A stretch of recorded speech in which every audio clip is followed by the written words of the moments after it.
Hello and welcome back to my channel. Today we're going to talk about setting and achieving goals. But before we get to that, if you remember in a previous video that I did earlier in the year, towards the beginning of January, I mentioned my word for the year. And my word for the year is declutter. I've committed to that word, and it encompasses more than just the mere word declutter. It encompasses more than what might come to mind, like cleaning and organizing your home, right? For me, or purging even. For me, the word declutter means realigning my thoughts and realigning my body and realigning my spirit and getting rid of any distractions and clearing my mind and renewing my focus so that anything that's peripheral, anything that's negative, anything that's not helpful, anything that's not healthy, find a way to remove it from my daily existence in the sense that I don't want to let it take up my time. I don't want it to be a distraction. I don't want it to pull me down. So declutter means many different things. And yes, of course, it also encompasses as I am able to gain more focus in my mind and in my spirit and in my body. I find that it's easier for me to sit down and make short-term goals and focus on smaller pieces or smaller chunks of projects for things that I want to do. And one of those things is, of course, working on projects around my home and decluttering different rooms. So that's part of it as well. So I'm not going to say it's not, because declutter does encompass that as well for me. So today we're going to talk about goals. How are your goals going this year? Some of you made New Year's resolutions. Some of you selected a word for the year. Go ahead and comment below. Let me know how things are going. Do you feel like you're making any headway? Are you getting any momentum? Where are your successes? Let's celebrate those. Where do you think you can improve? Let me hear from you.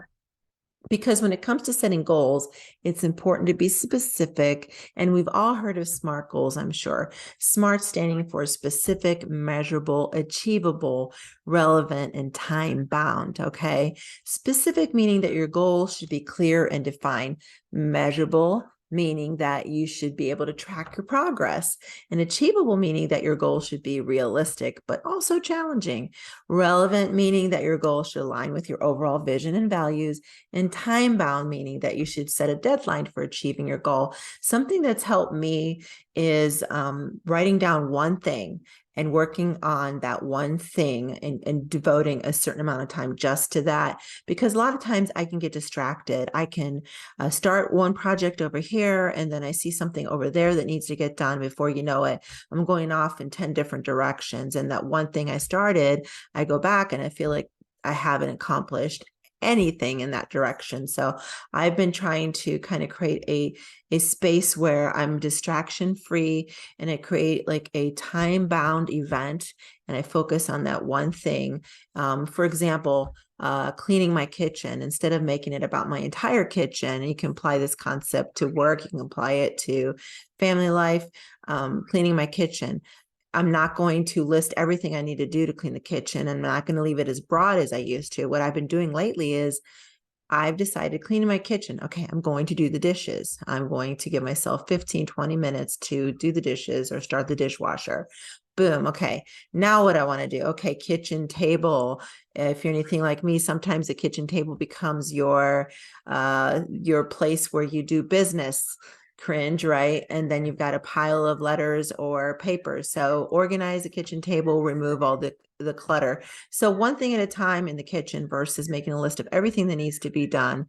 So, and the same with life. You can't fix everything all at once, right? So pick one thing, okay? If you're going to go get a workout, okay, I'm going to go today. I'm going to dedicate 30 minutes to light cardio.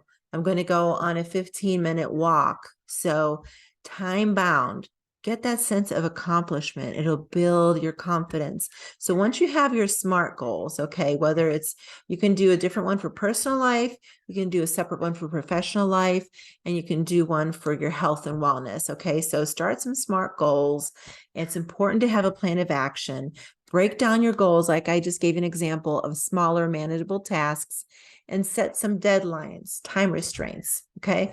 It's important to have accountability. So whether it's by sharing your goals with a friend or hiring a coach, it's important to have that accountability. If you want to comment below and hold yourself accountable in the comments and check back in with me later and let me know if you were able to accomplish that one thing, even if just one thing today, I'll celebrate your victory with you there, okay? Another important step is to visualize. It's a powerful tool that can help you to achieve your goals. Envision yourself in this state of accomplishment where you've completed this particular goal. Some of you have heard of vision boards or goal boards. Create a vision board for yourself. You can Google how to do that, where you can see your goals and the steps you need to take to achieve them. Perhaps create a separate vision board for your personal life and your professional life. Maybe have a separate vision board for health and wellness, however you want to do it. Okay. So now that you know how to set and achieve your goals, it's time to take action. I'm going to challenge you to remember setting goals is just the first step. It's the action that will make the difference. I can't wait to see you achieve your goals. So I want to hear back from you, and I'll see you in the next video. Remember, you are worth it, you are worthy, and you are loved.